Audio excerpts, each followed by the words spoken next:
High, welcome back to my memory. আমার মেমোরিতে আপনাদের সকলকে স্বাগত। আর আজকের শনিবার, আজকের দিনটা ভীষণ স্পেশাল।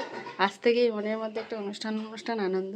কেন, তার কারণ আপাতত নিচটা দেখিয়ে নিই, ওপরটা পরে দেখাবো। কারণ আমি এই জাস্ট মাত্র ওপর থেকে নেমে এলাম, আর পাকু মামার কোলে সবাই কাজে ব্যস্ত, সবাই, কারোর একটুও নিঃশ্বাস নেওয়ার টাইম নেই। আমি তো অনেক সকালে উঠে সব কাজ ফাজ সেরে নিয়েছি, নিয়ে এই জাস্ট পাকুমকে নিয়ে এলাম। পুজো পারবো, নিচের পুজোটা দেওয়া হয়নি এখন, এই যে ঠাকুরকে এখনও মানে জাগানো হয়নি। তারপরে ওপরে পুজো দিয়ে এলাম। উফ, আজকে কী যে বলবো সেটা বুঝতে পারছি না। ভীষণ ভীষণ ভীষণ আনন্দে আজকে থেকে শুরু হয়ে গেছে দিনটা। আমি অলরেডি আবার জয়েন করে ছুটিও নিয়েছি 1-2 দিনের। তারপরে দাঁড়ান, বাইরেটা দেখাই আগে। সবাই কাজে ব্যস্ত, ওইদিকে প্যান্ডেল হওয়া শুরু করে দিয়েছে, বাইরে গেট। তাদের প্যান্ডেলটা এখনো দেখানো হয়নি, যাবো যখন তখন দেখাচ্ছি। একটু ওয়েট করুন, একটু অ্যাডজাস্ট করুন আজকের দিনটা। আর আজকে থেকে মানুষজন আসা শুরু হয়ে যাবে। কি মজা বলে পাকু।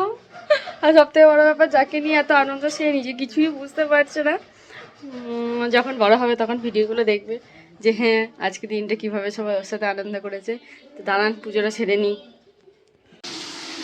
এই যে এইটা দেখুন, রাত কখন আসবে?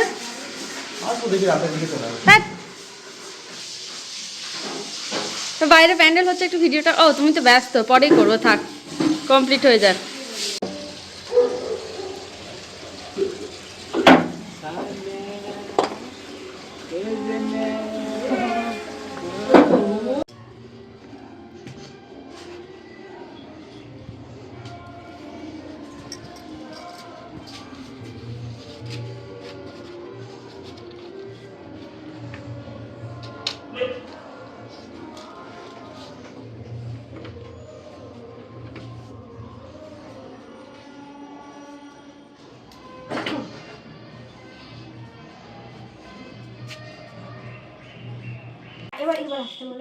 এ বলু, ওই দেখ কি বলছে, দেখ পিসি। ডাক তাহলে এসব মর্জির মালিক, বুঝলি?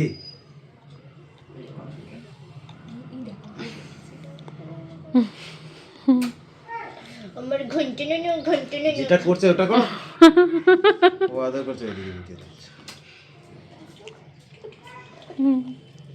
কোকো আসো, আসো আসো কোকো আসো। উঠতে পারে না? হ্যাঁ, ও উঠতে পারে না। আমার ভাই উঠছে না কিছু বলবে না, আসো একটা আদর করি, আসো। আর নাহলে স্পেস পাচ্ছে না। এটা আবার তুলো আবার কোথা থেকে পেলো গো? এক টুকরো পড়েছে, ওটাকে আমার কোলে শো শো। পো নাই বাবা, পো নাই। ওলে বাবা আমার জোনা। কি হচ্ছে? এই দেখ, ভিডিও যেন মনে হচ্ছে একটু থেমে থেমে হচ্ছে। হ্যাঁ, তা হতে পারে।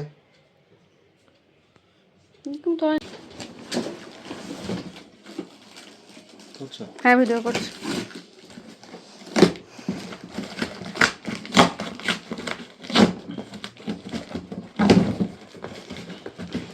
এটা পাকুমের দিল্লির, হ্যাঁ পাকুমের দিল্লির দিদির দ্বিতীয় গাড়ি এটা, বলো।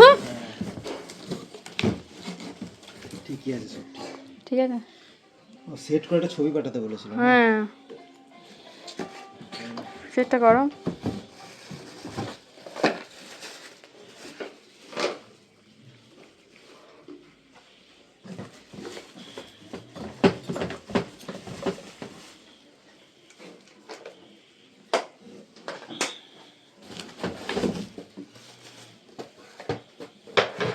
ঠেলেও নিয়ে যায়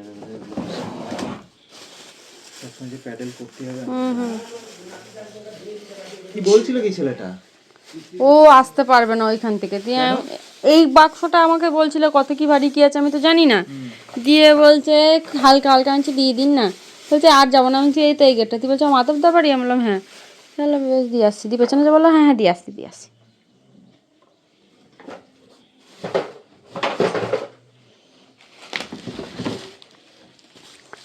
সেটটা করো মামনি, কি দেখতে গেলে দেখি। বাকেট এনে এই সামনে পিছনে দিয়ে যেখানে বসবে সেই সাজিয়ে দিলে দারুণ লাগবে, দারুণ লাগবে, সত্যি ভালো লাগবে। হ্যাঁ ভালো লাগবে দেখতে। ওকে বসি ছবিও ধরে তোলা যাবে।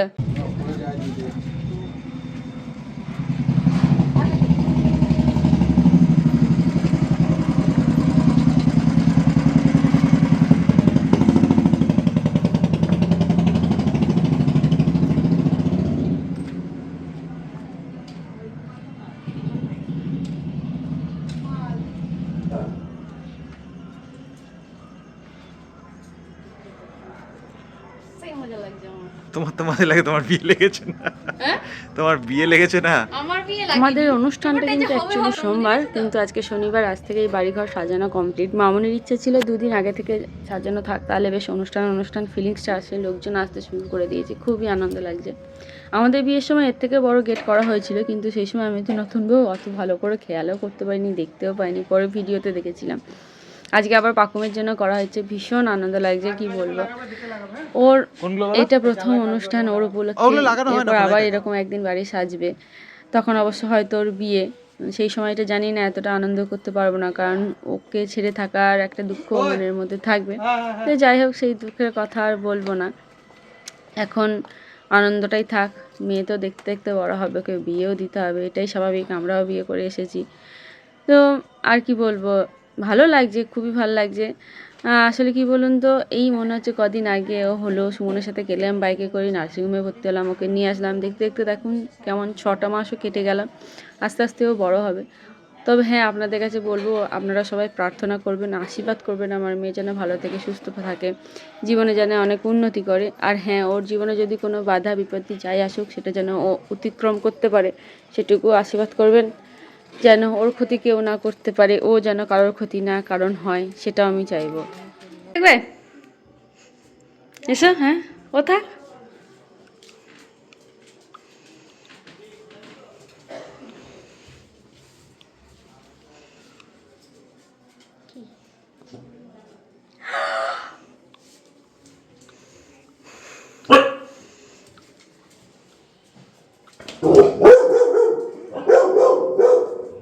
তা ওরা চেঁচামেচি করা বন্ধ করে, কি বলছো?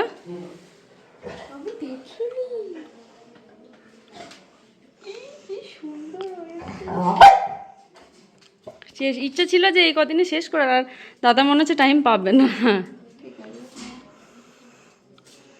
খেয়ালই করিনি, এখানে দারুণ হয়েছে।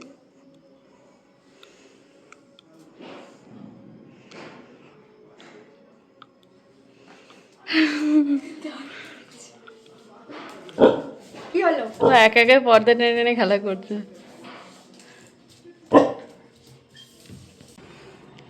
তখন প্যান্ডেল কমপ্লিট হয়নি। ও এইদিকে লাইট দিয়ে দিয়েছে, দাঁড়ান সন্ধ্যেটা আগে দিয়ে নি।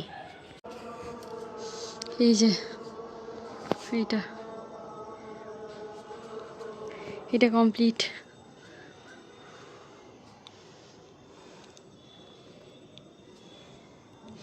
ছাদটা দেখায়,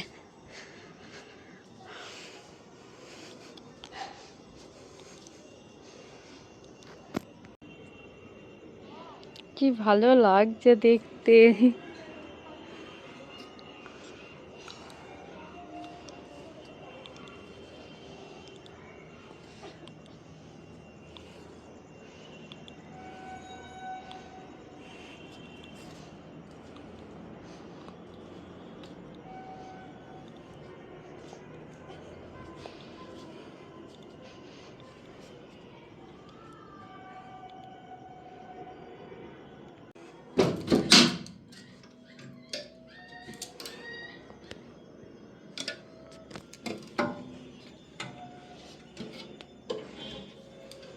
আমার না দারুণ মজা লাগছে, সত্যি বলতে বলতে। নিজের বিয়ে তো কেউ এনজয় করতে পারে না, আমিও করতে পারিনি সেইভাবে, কিন্তু ছানার অন্নপ্রাশনটা ভীষণ মজা লাগছে, ভীষণ ভীষণ ভীষণ।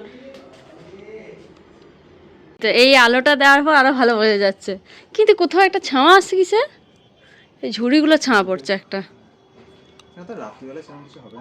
দিনের বেলাতেও আলো জ্বালাতে হবে, পুরো অন্ধকার, কারণ এই দিকটা তো মানে অন্যবারে খোলা থাকে, এবারে এই দিকটা বন্ধ করা যায়।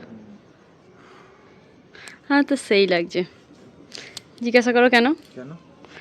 তার কারণ হচ্ছে আমাদের বিয়ের সময় দেখো এত কিছু আমরা জানতাম না, জানতে কি? আর তখন আমাদের যে ভিডিও ক্যামেরা, মানে নর্মাল ভিডিও ক্যামেরা, স্টিল ছবি ফবি, এইচডি ফেচডি অত আমাদের আইডিয়াও ছিল না। তো সেই সময় যে ইচ্ছা বলে সেগুলো জানতামও না, ইচ্ছাও সেরকম আসেনি। তারপরে যখন জানলাম তখন মনে হতো, আফসোস হতো যে সবাই বিয়েতে এরকম করছে, আমরা জানলে আমরাও করতাম। হ্যাঁ, তা তখন তুমি বলেছিলে ঠিক আছে, ছানা বাচ্চা হলে তার অন্নপ্রাশনে করবে, সেইগুলো এক এক করে হচ্ছে, সেই জন্য বিশাল মজা লাগছে। এখানে আগের দিন, সেদিন ওর গায়ে হলুদ হবে, আর এখানেই খাওয়া, মানে ওকে খাওয়াতে বসাবে। আর লজের ডেকোরেশনটা তো অন্য, সেটা যখন আমরা লজে যাব সেটা আমরাও দেখবো, আপনারাও দেখবেন। অবশ্য আমরা জানি কি হচ্ছে, কিন্তু আপনাদের তো আর এই মুহূর্তে দেখাতে পারবো না। এই ছাদে কি দারুণ লাগছে ফুলগুলো তোমার, এখানটা তো দেখলে? দেখিস। আমি একটু ভিডিওটা নিয়েছি। হ্যাঁ গো, আমি মুছবো কি করে? কেন?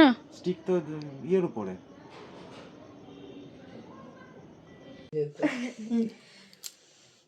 এখন এই বাজছে 10:30টার বেশি, এতক্ষণে মনে পড়েছে সব নখ করবো। মুখটা দেখাস না। একজন এখানে ক্লান্ত হয়ে শুয়ে পড়েছে নখ করা দেখে।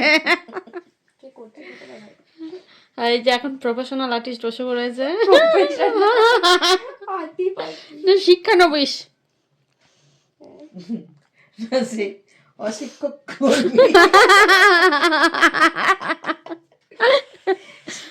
শিক্ষক না অশিক্ষক কর্মী। আর যার জন্য সবকিছু তাকে আজকে হাতের ঘরে পাঠিয়ে দিয়েছে। হাতের ঘরে একা একা ঘুমাচ্ছে।